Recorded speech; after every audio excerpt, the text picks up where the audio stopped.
Hello everyone. This week we're going to talk about ICP testing. I know we talked about it at least in the Reef diaries for a little bit, but I don't recall when we actually had a topic on this specifically, so I thought we would do that today. And of course I'm going to give you an update on the sheetrock saga because you deserve to know everything that is going on at all times, right? I appreciate all your comments last week, and yes, it was a really bad experience. Yes, ATVM, you are first. Good job. You are the only person that's here. There's Andrea. Real quick, I started to work on the sheetrock myself last Sunday, and I put up the ceiling in the smaller room by myself and started working the walls. And while I was out there doing that, a neighbor 2 houses up from me said, "Hey, Mark, here's a guy. He will take care of you. You should call him." So I called him immediately. And then he agreed to come on Monday and look at everything, and he is now working on it. This is day 2. Yesterday, they rocked the entire building. It's completely done. Now they're doing taping and bedding, and they're hiding all the flaws. And I'm very impressed. They have great tools. He has a really good work ethic, and I'm very excited to see this thing get completely done in the coming days. And hopefully by next weekend, I can be painting it. And once it's painted, then it's just a matter of turning on the power and moving all my stuff in. And you know what? I can move my stuff in without power. I would just like to get things out of this house and into the studio. So I've got my screens rearranged today because my elbow, somehow I hurt it. I basically seem to have given myself a really bad case of tennis elbow with all the swinging of the framing hammer, which is a 24-ounce hammer. Haven't done that in a long time. And I've been hyperextending that elbow much too much. And now I'm brushing my teeth with my left hand because I can't even take a sip of coffee with my right hand and get it close enough to my face. It's weird, and I'm hoping it'll clear up in a few days. So I'm being a lefty today. So if you're a lefty, please hit thumbs up.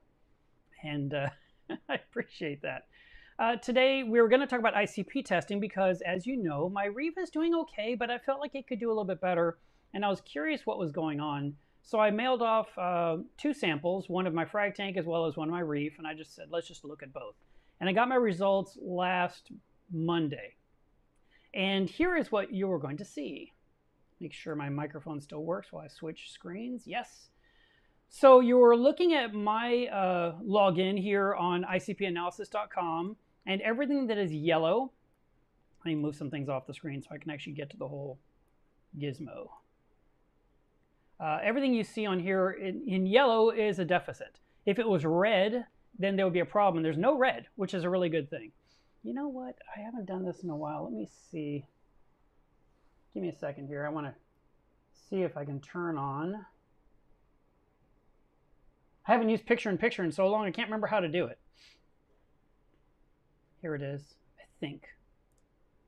There I am. All right, so I'm down here in the corner. And I think I can make myself a little circle. And, oh, that changed that one. Move this over here. Okay, so I want to make it, I guess you have to do this. There we go. So I'm going to just park myself down here in the bottom, and then we'll go ahead and look at some of these things. So specifically, we are looking at, let's just start with the very first column. So calcium is the very first item on this page, and it showed it at 432, and 375 to 450 is ideal. So 432 I'm very happy with. My magnesium is actually lower than I expected. I didn't anticipate such a low number, but it actually aligns closely with what the Trident has been telling me, where my ELOS test kit has been reading higher. So I am dosing more magnesium as of this week. I cranked it up to 99 milliliters a day, which, you know, usually I just run 80 milliliters a day until the jug is empty. And the container was empty for, I don't know, a few days or so. So now I'm going full tilt, and I might even increase that dose some more because I do want that to be closer to around 1400. 1238 is a little bit low. And then look at potassium, the very next one. So as I click on these, we can go ahead and take a look at some of the information they put here on the screen. And one of the things that it says here is that and you can compare to different parts of the world if you wanted. So if I compare this to, for example, Fiji, they say in the ocean that your number would be somewhere around, I'm sorry, they've changed the way this looks. Oh, there it is, up here at the top in the green line. This is where you would want your number to be if you're comparing your water to Fiji. And in my case, it's a little bit low, and it's recommending not to go higher than 450. But currently, my number was measuring in at 346.8, so 347. And I really want to be 400 or 400 higher, you know? So I was just like, time to dose more potassium. So I've turned that dosing pump back on. Then chlorine and sodium has to do with the salt water itself, and these numbers are relatively normal. If you were to click on them for more information, it would show you some data here. You can see in the past, my, what am I looking at? Chlorine here was at 19,953. Then it was at 20,126. Now it's at 19,693. It's all in range. It's not anything strange. But as you knew, the box was black already, so there wasn't actually an area of concern. Sulfur was okay. Strontium was too low. So I was curious, well, what strontium level are they recommending? And they're suggesting if you're comparing yourself to Florida water that you're trying to get somewhere around 9. And mine was measuring at 5.4. So I dosed 2 vials of Prodibio's Stronti Plus to bring it the strontium. Our next one would be boron, then bromine, all showed fine. Then we got cobalt, chromium. These are items that are in the trace elements bottle. So I need to acquire some trace elements, and I think I'll get something from Brightwell to fill this need. Iron is, you can actually dose, and mine is measuring too low. It's measuring at 2.2, and it says optimum level is 20. So my tank really needs quite a bit more iron. And I guarantee if I increase the iron in the tank, I will definitely see better growth in the macroalgae of my refugium. So that's worth consideration, and I'm glad that I found out. Iron is something I never dose, so I actually have to buy a bottle. Iodine, I use IOD Plus from Prodibio, and because of that, I have I know when I put it in that if I send in an ICP test like the next day or 2 days later, the number will bump up a little bit. So right now my number was very low at 1.3 parts per billion, and their optimum level is 50 parts per billion.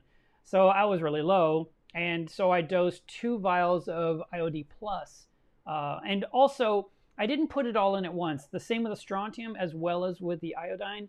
I put in 1 vial, and I waited 24 hours, and I put in the second vial because I didn't want to overdose the tank with, especially iodine. You put in too much iodine at once and your fish start gasping, and I didn't want any kind of weird adverse reaction. So I just put in a little bit 2 days in a row. And I'm halfway tempted, after I get my hands on trace elements and iron and start dosing that, I'm halfway tempted to go ahead and send in another ICP test again, maybe a week after I've been doing that for a while, to make sure my numbers are trending upward where I want them to be. Lithium was measuring 0, it's fine. Manganese was low. I know that I can get manganese. That's not magnesium. Manganese is a different thing, and you can get that from Brightwell specifically. So I probably will pick up a bottle of that. Molybdenum was in, I never can say that, was in the right range. Phosphorus was fine. Nickel, vanadium was fine. My zinc was low, and zinc is part of trace elements. Mine is measuring 1.2, and they're recommending 20.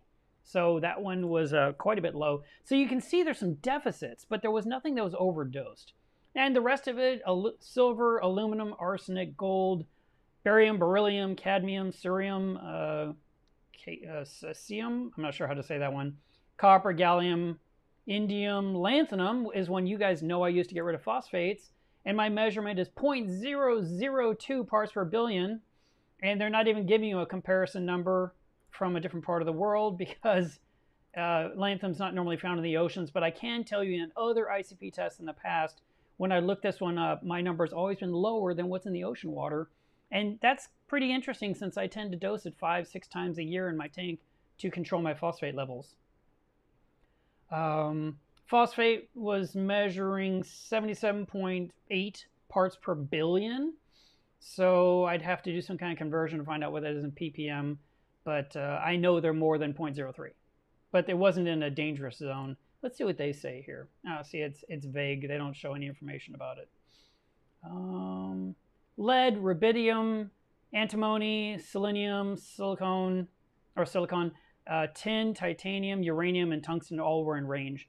So that was the results of that one. And while we're looking here, let's go ahead and take a look at the frag tank. Let me see if I switch that one. Yep, we are in the frag tank. And in this tank, the last test was done on 4/6. So that was about 15 days ago. And potassium was around 300, so it was low. And again, the same ones were all low again, but everything else was within decent range. Magnesium was a little too low. Calcium is a little bit lower than I normally like it.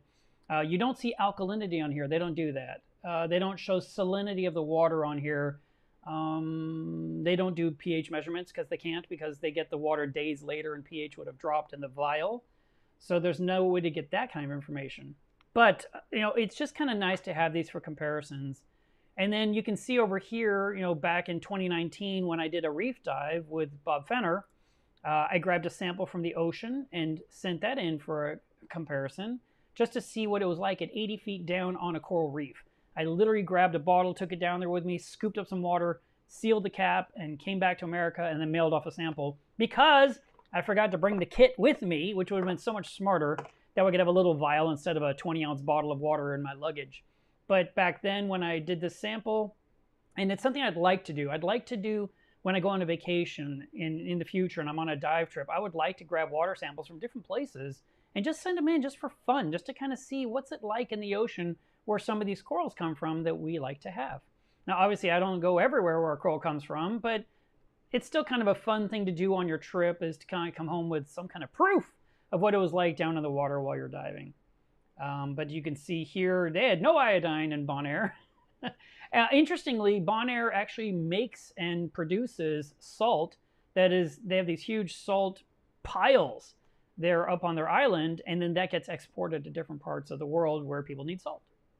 All right. See, that was a quick and dirty topic, y'all. I didn't really want to go into a whole bunch, but I wanted to discuss with you is the thought process behind doing any brand ICP test. This is ICPanalysis.com, and they have a newer version of this now called the Max Spectrometer version. Gives you even more elements, you know, even more information to fret over. But Triton makes one, and Fauna Marin does one. There are quite a few you can pick from, and you just have to choose what you want to use, and then you have to interpret the results. Now, I know when I did the Triton ICP test in the past, they gave you all the information, and then they gave you all the recommendations. They even told you what to dose and how much of for how long to get that one element exactly right, which I thought was pretty cool. So if you are thinking about doing this, the question you have to ask yourself, as we do with any kind of test kit you ever do, is, can I trust the results? You know, when you take your ELOS kit, your Salifer kit, your HANA checker, API test kit, Aquaforest, Nios, you know, there's so many brands, and you're using it and then you believe it to be gospel. Is it always accurate? And that's something that we have to keep in mind. It may not be as accurate as we're hoping, but at the same time, if you're using that same kit on a regular basis, weekly, like I so often recommend, you can basically follow the trends even if the kit is always wrong. So if the kit is always wrong by, let's say it was phosphate, and it measures a little higher than reality, at least you know that number you're dealing with every test you do out of that kit. Now, would we like it to be perfect? Yes. Can we do everything in our power to be as perfect as possible? Yes. But then you have to compare it against something. And so that's where we use an ICP test. And so we can actually take a water sample of your tank, test all of your parameters, and then at the same time take a sample of water from your tank and ship it off for ICP and keep notes of what you tested. So you have all that, so when you get this result a week later, you can then put them side by side and say, okay, they're saying that my calcium, like I said, my ELOS magnesium test kit tells me a higher number than ICP does. But the ICP was much closer to my Trident, who I had doubts of. So I can basically tell myself, okay, so the Trident is more accurate.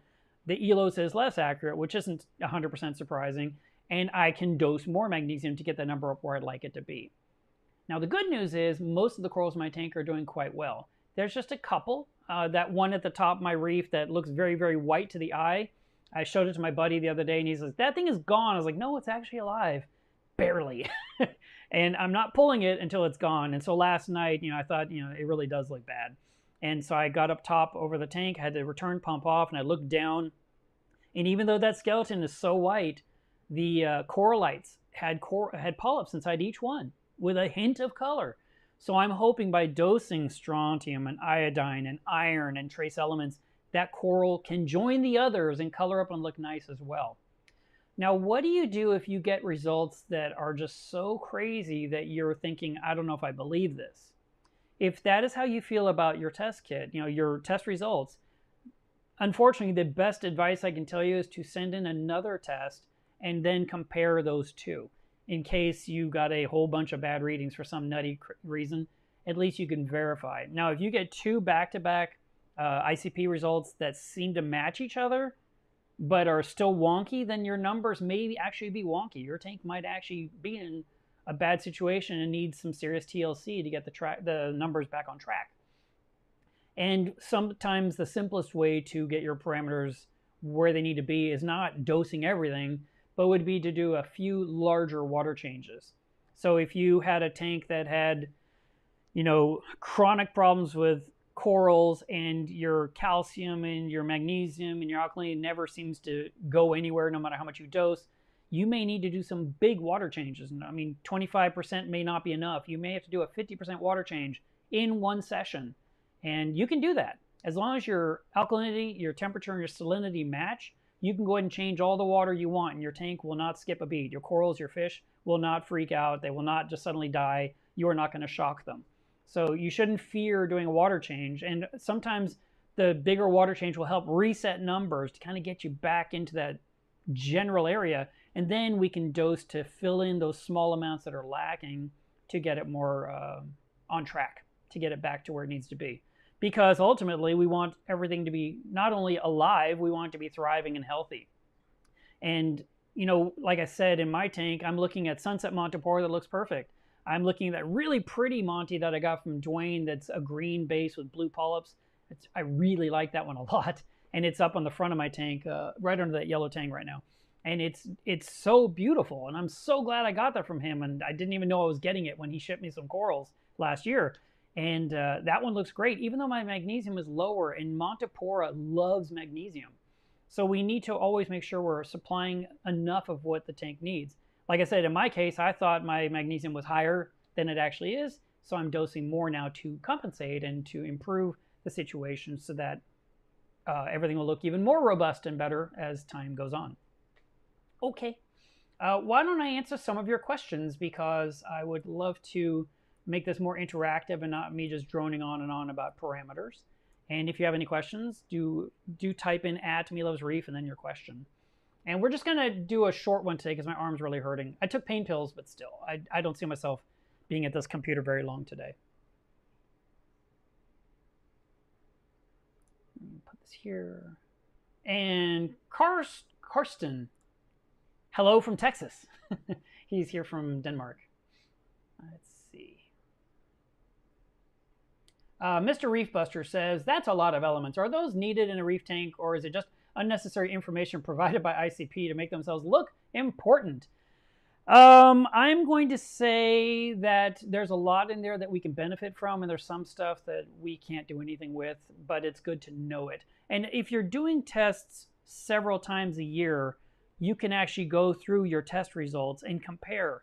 And like you saw in that one, any of the examples I gave you, there was 3 different readings, and so it actually graphed it, and it could show how you're doing with all of these individual elements. So you can see if your iodine is always the same height, or if it has just dropped like a rock and stayed near 0 all the time. And that way you can kind of improve your husbandry to kind of fill in what's lacking. Now, I understand what you're saying, that is it just a bunch of data that we don't care about? And what about the mass spectrometry, mass spectrometer that is going to give us even more readings. I mean, I don't even know how many you get. Maybe get 80 or 90 results. We've always cared about the big 5, right? And here we're looking at more. But in my case, specifically, here's what was going on in my tank that made me want to send off a test. My growth rate had really slowed down. It just felt like it wasn't really doing anything. It seemed kind of stagnant. My refugium plants were not growing in abundance. And I was having some hints happening in a couple of pockets of the reef. Just a little spot here in the rockwork, in a spot where there's no flow. And I just thought, that one SPS coral should be a completely different color, and it is almost white. So I think I'm going to send in a test and see what's missing.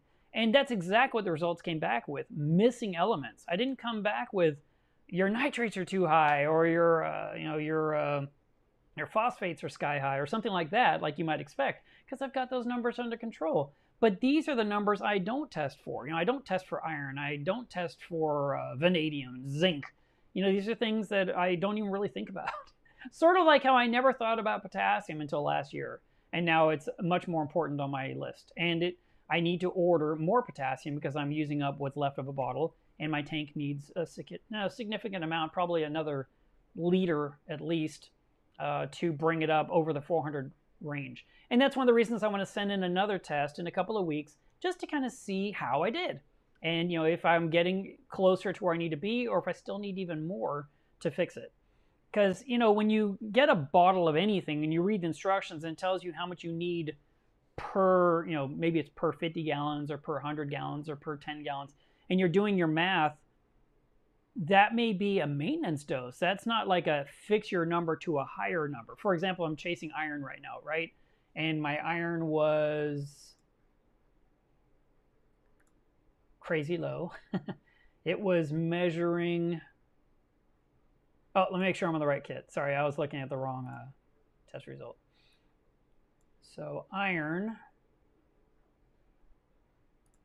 is measuring 2 parts per billion. I need to be 20. So unless I can find an iron dosing calculator, which maybe exists on Google, if I don't, I'm going to be following the instructions on the bottle, and I'm going to try to find a way to raise it up. I don't want to go too high, but I would like to have it at the right level for macroalgae growth, the algae growth within the algae turf scrubber, and of course for any corals that uptake iron and need it. So I want to correct that one. And if I hadn't done this test, I wouldn't have known. And in comparison, previously, my test from 8/16 of last year measured 0. And then my test from 8/24, just 2 weeks later, was 1.4. And now, 8 months after that, I'm at 2.1. I've only come up a little tiny bit because I never dose it. So now that I'll be dosing it, I'll find out how it does. So I don't think it's just I definitely don't feel like ICP is a scam. There is the question about how accurate it is and is it trustworthy. And one suggestion that Rich Ross made to me was that he said if you ever do an ICP test, and I just thought this was crazy, but now I kind of like what he was thinking. He said you send one off and you wait 3 days and you send another one even before you got your first results. So that way the water is pretty close to itself when you're sending in your second sample, and you can see if they're pretty, if the numbers seem to be close to parallel and matching each other. And, it's going to cost you twice as much to do that, but it is a good way to check. And keep in mind also, last year when I had my big problem in my tank and I was losing some corals and I sent in my ICP test and I got my results back, the numbers were so crazy that I asked Rich what to do, and he says, send in another sample. I didn't want to wait another week for results. I wanted to know what to do today to start fixing my situation. And so I ended up overnighting 4 more samples that night that ICP gave me the results the next night, which was awesome. I loved getting an answer within 24 hours. It cost me even more. It cost me the price of a test kit in shipping alone, but I got my instantaneous results, and it also told me that my brand new batch of salt water that I had just mixed up was trustworthy. And that was really important to me at that point, because with things going wrong in my tank, you want to verify that your new salt water going in is something you can trust. And you don't want to keep putting in bad water, even newly mixed. If it's not right on top of a problem that's already wrong, it won't get any better. 2 wrongs don't make a right, right? So there you go.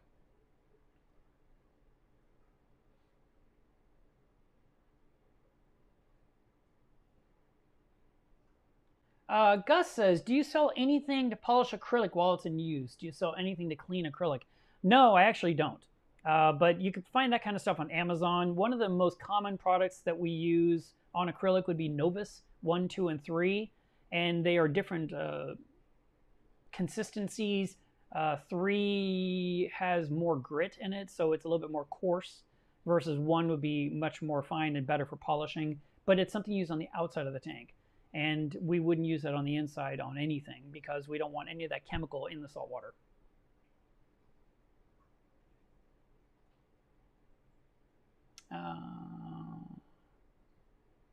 Anton says, when designing your sumps, what CAD program do you use?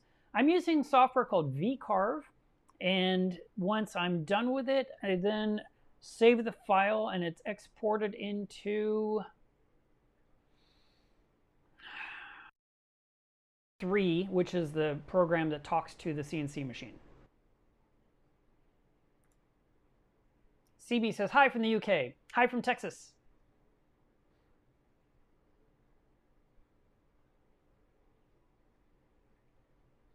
I'm going to move this over here. Makes more sense. I feel like I'm turning my head way too hard.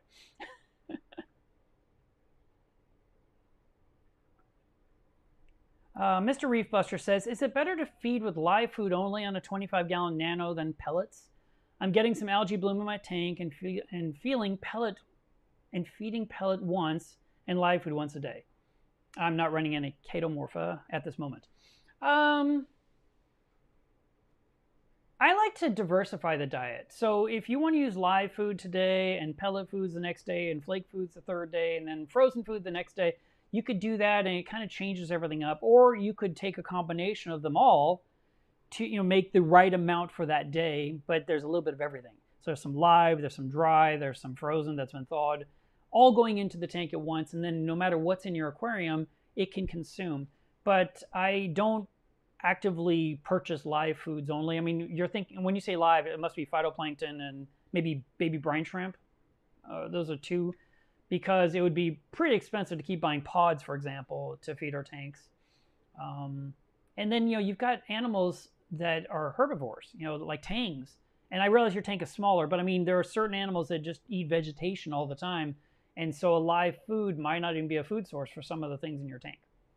So, when you say, is it better to use one or the other, it always comes down to what foods are you offering to what livestock.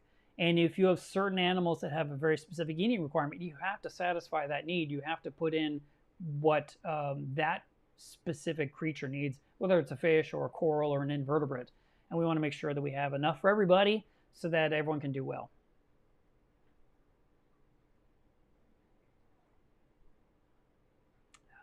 Sage of Light, thank you very much for the super chat. And they said, my Midas bunny jumped, so I'm building a better lid now. I managed to save him, but his tail is gone. And he seems fine and swims around, but will it grow back? Well, I don't know how much of the tail is gone or why the tail is gone in the first place. Just because it jumped, it shouldn't have lost a piece of itself. If it's just like the thinner membrane, the part that is almost see-through, that part can regenerate. But if we're talking about bone and skeletal, the part that made the fish move forward, maybe not. But there are some fish out there that live with a deficit and seem to be okay.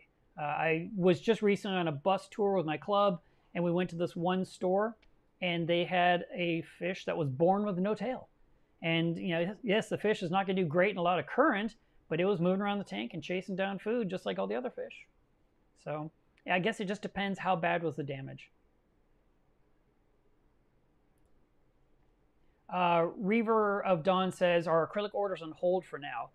Not really. I cut out 5 different orders on Friday, and I'm going to see what I can work on tomorrow and Monday to continue to make progress. The list is not terribly long right now, which is good, and I am trying to, be good, take good care of my customers. But this thing with my elbow really is a problem right this second. So we'll see how things go over the next few days. But fortunately, working in front of me, my hands can be in front of me, but when I have to bring it close, like adjust my glasses or brush my hair or teeth, is really hard to do with my right hand right now.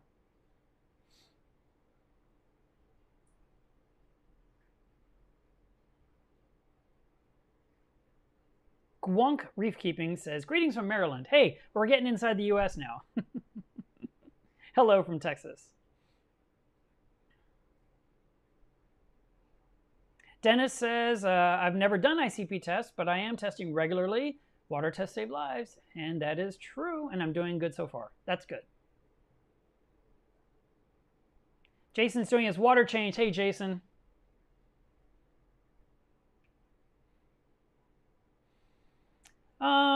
Reaver of Dawn says, any reason not to have a biopellet reactor feed into an algae scrubber, then have the scrubber output in front of the skimmer? Wow.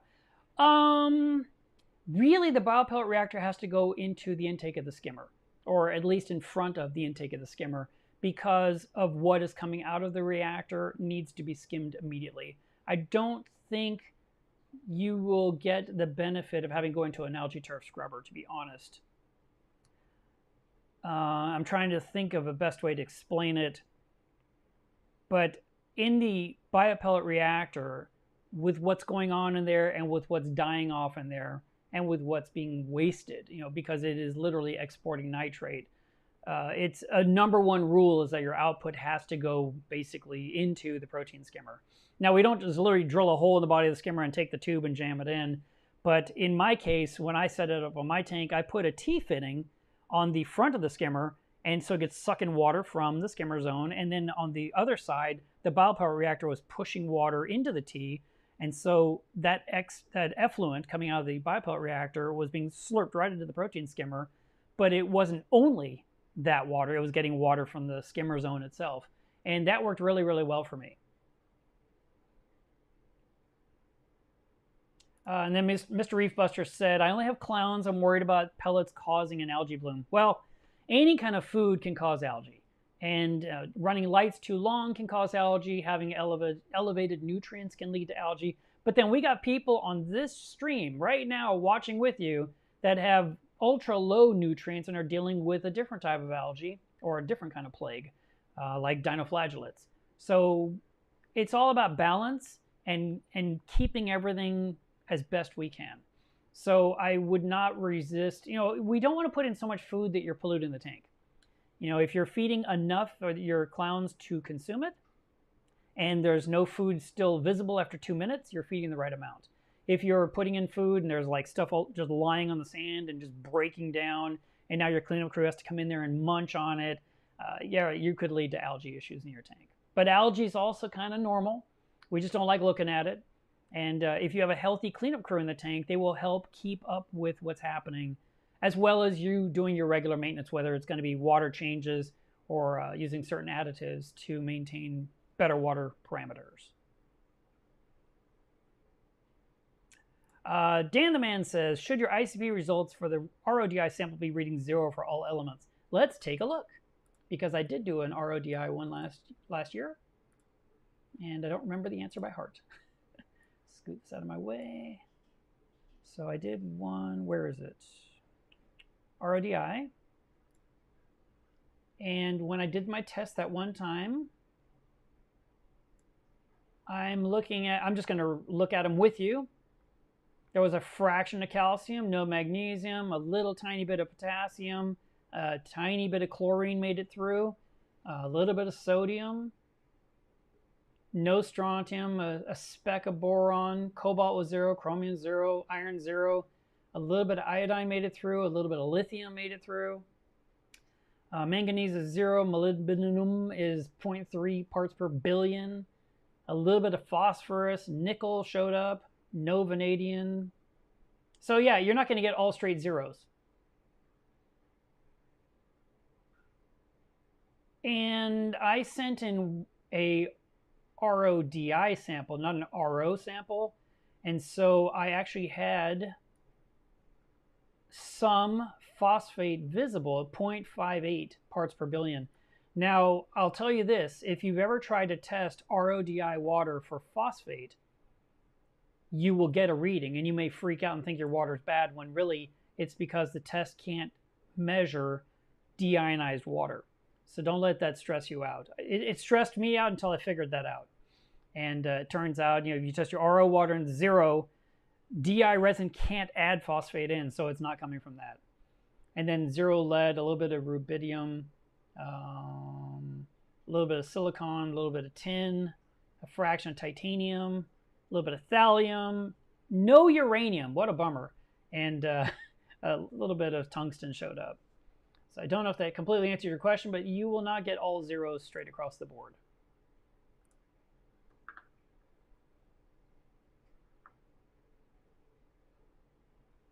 Anemone Lover says, when you're plumbing your tank, how many drains do you need? It's kind of an opinion piece right there. It depends on the size of the tank. When I had my 280-gallon Reef, which is a 6-foot tank by 30 by 30, that had 2 1.5-inch drains.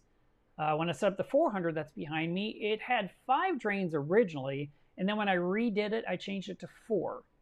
The Anemone Cube was a 60-gallon, and I had a 1-inch drain, just one. And now my new Anemone Cube that will be coming into this corner here, hopefully next month, that one will have a total of, I think that one will have 2 drains. One will be the main drain, then one will be the emergency drain. I wanted to have a backup drain because these little anemones like to wander, so I wanted to have a little bit of protection. But it doesn't hurt to have more drains than needed because, like I said, if you have multiple drains, each one can be draining a little bit and it would make it very quiet versus having one giant hole would be a very noisy, slurpy thing. So, and I know I'm very simplifying that, but if you're trying to copy the bean animal system, that one uses 3 drains. One's full siphon, one is Durso, and then one's emergency. That should be dry all the time unless something's really going wrong with either of the other 2, then that one takes over. And hopefully would be so loud you notice the problem and you deal with it. But it also comes down to the tank manufacturer, the people making the tank. They may only offer it a certain way. Or maybe you're trying to retro a tank and you're drilling holes in it and you want to put an overflow box on the inside and you're trying to decide how many to add. So like I said, it's an opinion piece because we have to figure out what's going to work best for you. How much room do you have for the plumbing? How big is the sump? You know, what size is the tank itself? What size are the drains going to be? I like a larger drain rather than a smaller one. So, you know, 1 inch would be my minimum drain size. There are tanks that are 1.25 inch drain, 1.5 inch. There are some that are 2 inches, some that are 3 inches because they're big systems. So we just need to figure out what's best for you. But if you only have one drain and that drain were to get obstructed, you could have a mess. And when I had my 29-gallon, it had a single 1-inch drain going down. My 55-gallon had 1 drain going down. My 280 had 2 drains. Then the 400 had 4, well, has 4. And the 215 that I borrowed for 18 months, it had 2 drains. So I don't know if that helps exactly with your question, but feel free to ask more if you need more information.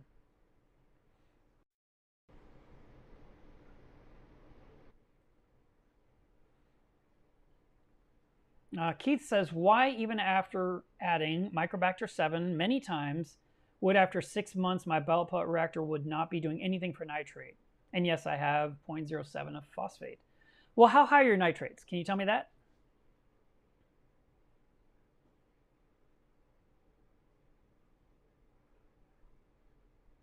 Next question. Come on, guys.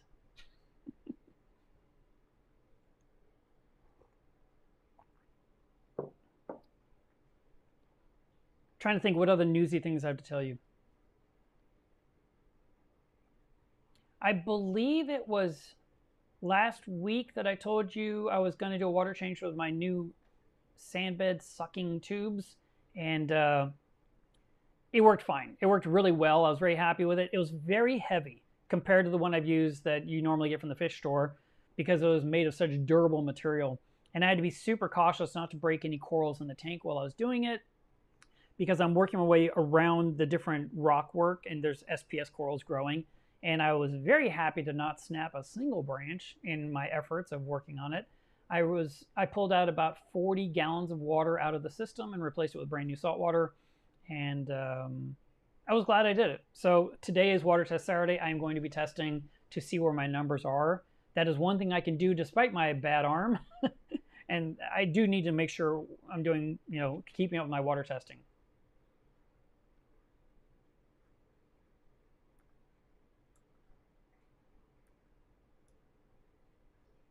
Let's see. If you haven't noticed yet, if you were on my Instagram, you could see a little bit of the sheetrock work that was accomplished in the building yesterday. And today they're doing all the tape and bedding. And when I'm done recording this, I'm going to go out there and see how it's going. I asked, how quickly can I paint? And he said, when everything is white. I'm like, okay, it's good enough. So we're supposed to get rain on Monday and Tuesday, which won't help. But I might just throw my dehumidifier in there just to kind of help pull the moisture out of the building to, you know, allow me to paint by next weekend.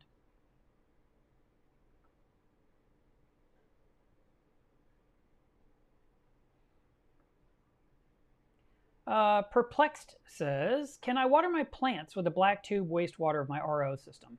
Yes, you can. You can use the wastewater to wash your car, do laundry, water your plants. Don't use it in a swimming pool. Don't use it to put water for pets. It shouldn't be something that you could accidentally imbibe. It's not for that because it's too concentrated with the dirty stuff because we took out all the good stuff in the first place.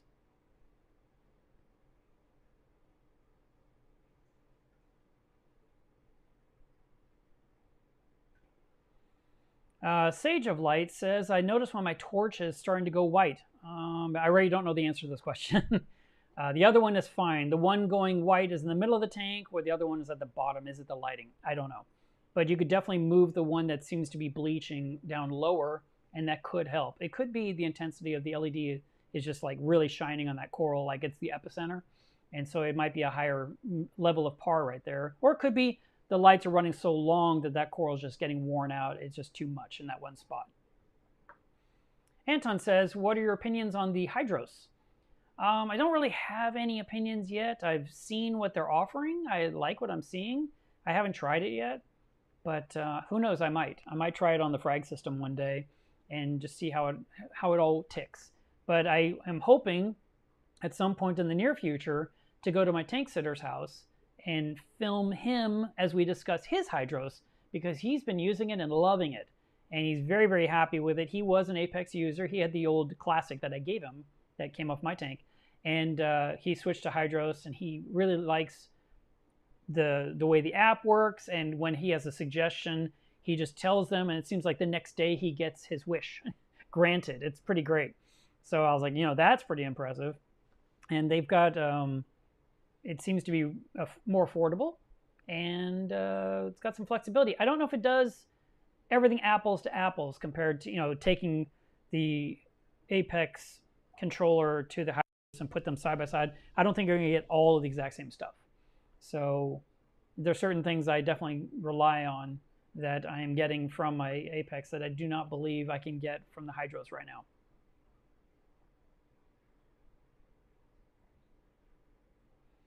Keith says I control them, nitrates, with vodka, but as soon as I try to reduce, that the nitrates go up 2 to 3 ppm per day. Well, it sounds like you're microanalyzing it if you're measuring your nitrate, you know, like that on a daily basis. I guess what I was wanting to know was, what are your nitrates at? Like right now, are they at 20? Are they under 10? Shh.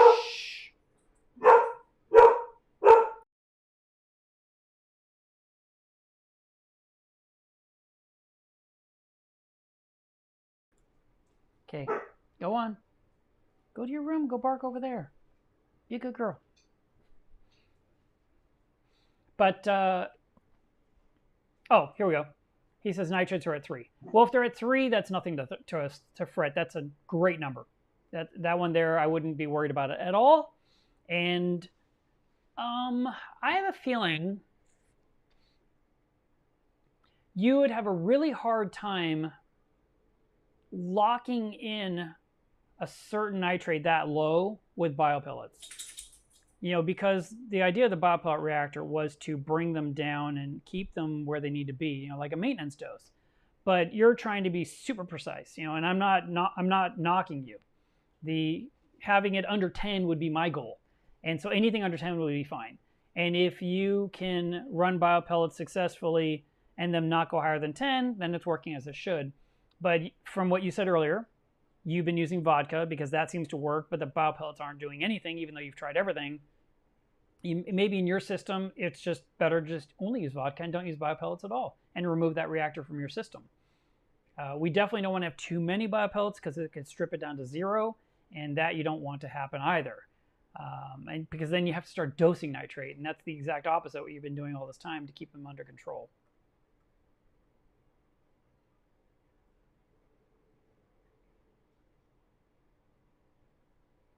Adam says, have you ever done a fallow period to eliminate parasites like crypto and velvet from one of your tanks? I am 2 weeks away from ending a 45-day fallow, and I'm very nervous for the first fish that I add. I've never done that. I am not a fish disease guy. I don't tend to deal with sick fish. I don't buy fish very often. And when I do get something new, it goes through safety stop. And so I've not had ick. I've not had velvet ever happen in my tank. I'm trying to think. I've seen Brucnella on clownfish in the past, where that appeared, and I just took the fish out of the tank and I plucked it off the fish and put it back in the tank. It was that simple a process. So I've not had to do it. But you've kept your tank fallow, which is good, and now you're getting ready to put a fish in. Hopefully the fish that you have to put in has been through quarantine and looks healthy and is eating. And then if you just keep doing that all your future fish, hopefully you won't have problems in your tank again.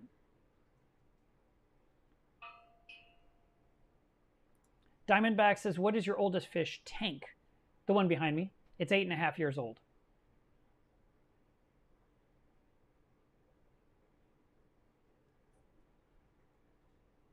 Producer Reef says, I'm losing coralline. I saw a couple of zoas closed up. Do you have any suggestions as to why that would be? Some said iodine.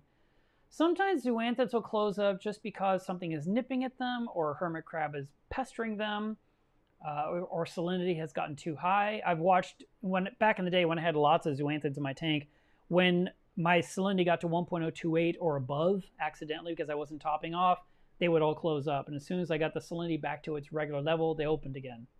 Now, losing the coralline, that is possibly iodine, possibly magnesium based. Those two elements are important to keeping healthy coralline. And coralline grows in lots of places of our tank. It could be up high, it could be on the PVC plumbing, it could be down low on the rockwork, it could be on the glass.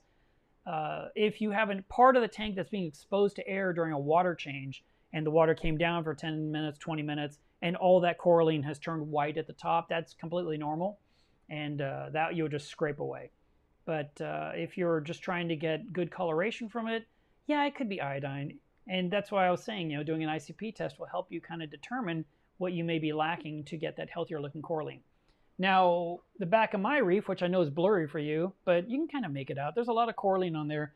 It's all the right color, even though my iodine and strontium and magnesium were kind of low. So the coralline does not read the same books we read.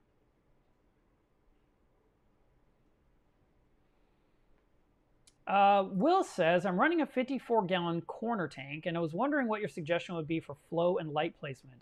I'm currently running 2 Nero 3s and the AI Prime 16. Would a second Prime be needed? Lighting a corner tank has always been the hard thing in the past. But now with the LED lighting we have, and I mean, like you said, the AI Prime is a little tiny light. Kessel has these A360Xs. There are... we're not stuck with like a 2-foot long T5 bulb you have to put diagonally across the tank to make it fit. Now you can put little pucks where you need them to really light the tank adequately. Now 54 gallons is not huge, so probably a couple of lights, and I actually think your Neros might not be enough because they're 3s. If those were 2 Nero 5s, I'd say you have enough flow and a couple of lights on top, and I think you'd be good to go. Diamondback says, what is the best brand of lighting for bubble tip anemones? It's funny you should ask that because we've grown them under everything. We've grown them under LEDs, we've grown them under T5s, under metal halide, under VHOs, power compacts, we've used all that. But I remember one guy got the floodlight from Home Depot that I would recommend people use for their refugium like 20 years ago. And he was growing bubble tips left and right under that. And I was like, wow, I never would have thought that bulb could do it.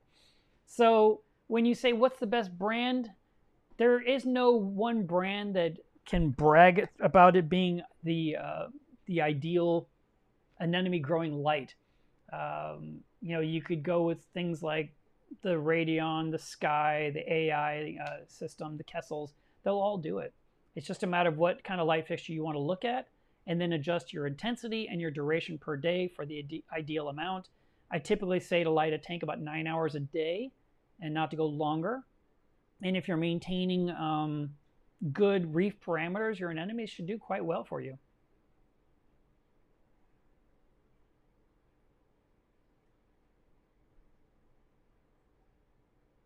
Oh, okay, so we got some hydros comments in here.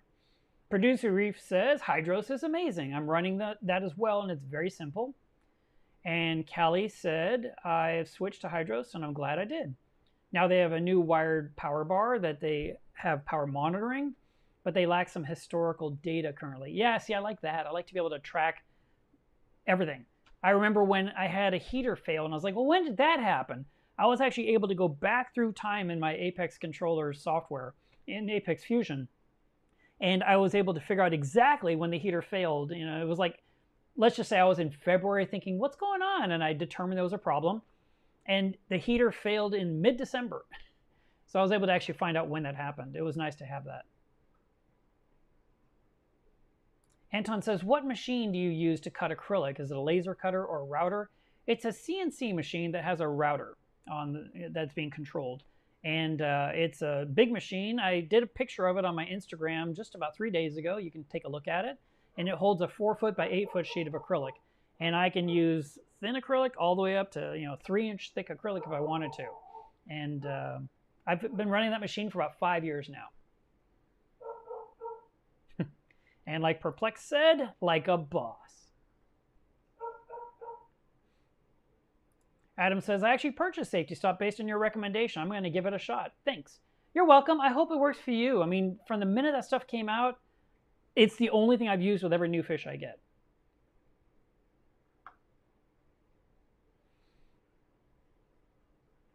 Michael says, best sand bed cleaners off the top of your head. Bang for your buck.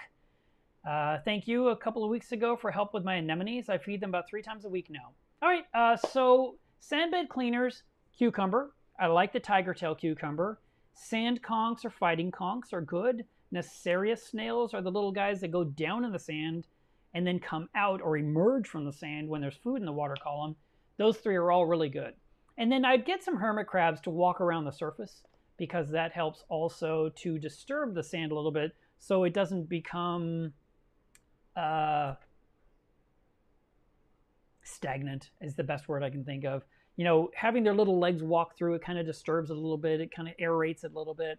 And then having your conchs work their way through. And a conch, when you get them, each sand conch gets 2 square feet of sand. So if you have a 6-foot tank by 2 feet, you get 3 of those. If you have a 2-foot by 2-foot tank, you don't get 3 of those. You get 1. And that's why the cucumbers are good, because they're really good at processing sand. And what happens is on the mouth end, they have, I think, 6 appendages that come out, 5 or 6. And each one looks like a mop. And it puts it down on the sand and grabs a bunch and pulls it up and into its mouth. And then it removes it from its mouth and the next one goes in. And it just goes in succession. And it is mopping the sand and eating the sand and all the detritus and all the whatever it can find. And it poops out clean sand on the back end that looks like pellets. But if you just touch those pellets, they just immediately dissolve and collapse into a nice flat hill of sand again. And I really like tiger tail cucumbers. I like them better than all the other cucumbers out there. And I used to have a whole bunch in my tank, like 7 or 8 or 9. And just a few days ago, I was looking at my tank early in the morning, and I could see 3 at one time. And it kind of made me smile because I hadn't seen them very much. I didn't know what had changed, like why I was seeing less of them. But I had a feeling I'd lost some over time. And the thing is, I bought 1 tiger tail back in probably 2003, maybe 2004. And from that one, I ended up with probably 15 or 20. I gave a few away to a few people because I had too many. And I'd always keep 1 in the refugium. And sometimes when I was doing something with plumbing, I'd open the pipes and there'd be 1 inside the pipe. And you were thinking, well, how does it live in there? And I'm like, I thought the same thing. And, now I've got about, well, I have 3 for sure. Sometimes you'll see them go up the glass. Sometimes you'll see them even like hug a pump. Like in my case, the Vortec, they'll be around the edge. There have been times where one got chopped up by a vortex and I had to remove it, but mostly they're down in the sand. They usually like to anchor onto the sand, onto the rock somewhere, and then extend out, sort of like a bristleworm might do, to get what they're trying to do. But if they do want, they can go ahead and move. Like I know there's one under this chalice right here, right now. And that chalice is really big. It's about this big right now. And I really need to trim it because it's going up the front of the glass, even blurry, you can tell that. And it's trying to on the front. And I lifted it the other day. It's not attached to the glass. But, Dwayne was telling me the other day, cut that thing in half. And I was like, oh, it's such a pretty coral. I hate to touch it.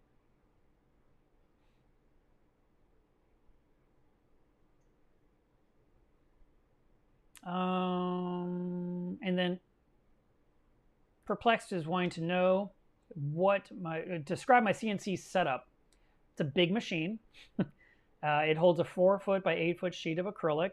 It has a giant vacuum pump that sucks the acrylic down to the table through MDF, which is a type of wood. And then the router will cut all the shapes and all whatever it is I design, it cuts it out. And there is also a vacuum that collects all the dust. It's called a dust collector that runs a tube across the ceiling and out to a bin outside. So all the shavings are ready to be hauled away. And it's an air-conditioned room, and it's very nice to work in there.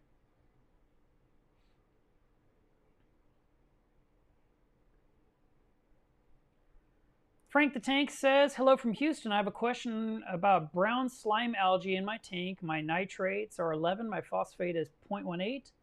I aquascaped my tank and added more light. Any advice?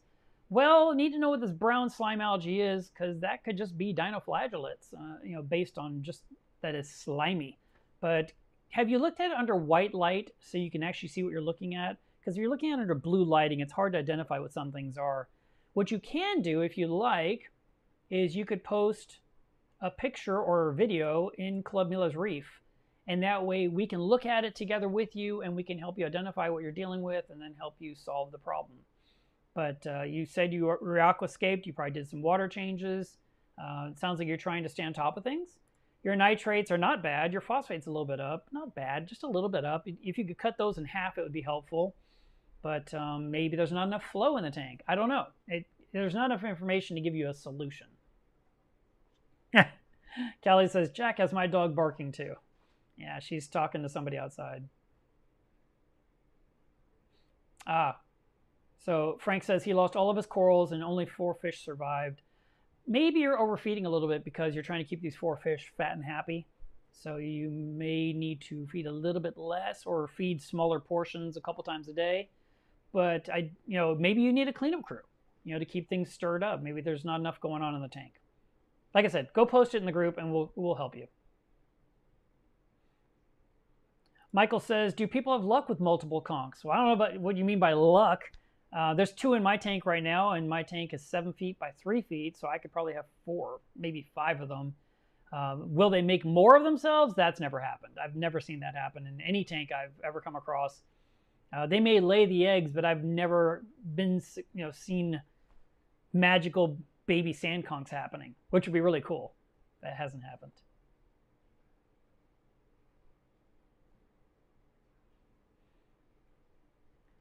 Glenn says, I like to feed the corals a small amount each week, and I just wondered if dry powdered food in small amounts is best, keeping phosphates low instead of using meaty coral foods. If you're wanting to use a powdered food, the one that I would recommend is Reef, and it's made by Bena Pets. It's a company out of Utah. And the nice thing about this food is you mix it up in a cup of water, and then when you pour it in the tank, or you can literally, that's broadcast feeding where you pour it in and it goes everywhere. Or you can target feed specific corals. You can even mix it up where it's thick like a paste, where you can really apply it to certain corals and just give them a glob of food. The fish will eat it too, which doesn't do anything bad. But the nice thing about Reef is that it doesn't seem to add any issues when it comes to nitrate or phosphate, which is a huge selling point to me. And when you do mix it up with water, you're supposed to let it sit for 5 minutes so that the dormant bacteria will awaken And then when you add it into your tank, you're adding this beneficial bacteria as well. And one of the really nice side effects of using Reef is that it actually makes your glass stay clean longer. And that is just a very weird and awesome side effect. All right, guys, I'm going to wrap up here. We've been talking for an hour, and I just want to put my arm on ice again. So I just want to remind you, today's water test Saturday. Please do test all of your stuff. Grab every test kit you have and use it today. And write it down, save your results, compare them to last week, and see how things are going. If you need to make any kind of adjustments with your dosing pumps or with your dosing schedule, it's better to know the numbers so you can make the adjustment before it's too late. Sometimes things go wrong and dosers act haywire. There was a guy just a couple days ago posted in Club Milo's Reef that his doser somehow put in a vast amount of alkalinity into the tank, like 400 milliliters. Something went wrong. He hasn't even figured out what happened, but it happened, and his alkalinity shot up to 17. And he did water changes and dosed vinegar to bring it down to where it's back down. I think he says around 8 or 9, 8.5, which was good. He was able to save his reef from being hurt by way too much alkalinity. So make sure all your equipment is working properly. Calibrate those dosing pumps if you haven't done that in a while. Take the tubing where the liquid comes out and rub it between your fingers to make sure it's not crispy and crunchy and clogged, so that fluid can actually come out like it's supposed to. And make sure your dosing containers have an adequate amount of alkaline and calcium, magnesium in them. And finally, if you want, you can do an ICP test. I do sell these on my website if you want to get one. And you can send it in and see how you're doing. We can all compare our numbers against each other in Club Milo's Reef.